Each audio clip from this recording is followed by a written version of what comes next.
ஆடி மாசம் முடிஞ்சு ஆவணி மாசத்தோட முதல் முகூர்த்த நாள். கண்டிப்பா எல்லாருமே நிறைய ஃபங்க்ஷனுக்கு போயிருப்பீங்க. இன்னைக்கு நானுமே ஒரு ஃபங்க்ஷனுக்கு போனேன். ஃபங்க்ஷனுக்கு போகும்போது ஒரு ஞாபகம் வந்துச்சு.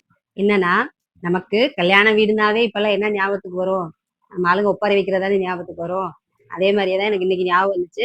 இன்னைக்கு முகூர்த்த நாள். கண்டிப்பா ஏதாவது ஒரு கல்யாண வீட்ல ஒப்பாரி வைப்பாங்கன்னு நினைச்சேன். நினைச்ச மாதிரியே ஒரு கல்யாண வீட்ல இன்னைக்கு ஒப்பாரி வச்சிருக்காங்க. என்ன கொஞ்சம் டிஃப்ரெண்டா ஒப்பாரி வச்சிருக்காங்க. முன்னாடிலாம் எப்படி ஒப்பாரி வைப்பாங்கன்னா, கவர்ச்சில ஆட்சிக்கு வந்துட்டாங்க, சோஃபா மாடல் ஆட்சி, குழந்தைங்களை ஏமாத்தி ஓட்டு வாங்கிட்டாங்க, இந்த மாதிரி தான் ஒப்பாரி வச்சுட்டு இருந்தாங்க.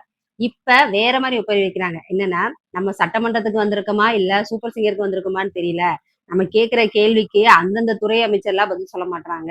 முதலமைச்சர் விஜய் சார் வாயை திறக்க மாட்டாரு. இந்த மாதிரி ஒப்பாரி வைக்கிறாங்க.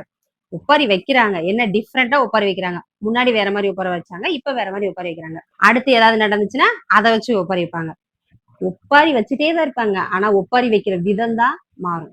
இதே மாதிரி 5 வருஷத்துக்கு ஒப்பாரி வச்சுட்டே இருக்க வேண்டியதுதான்.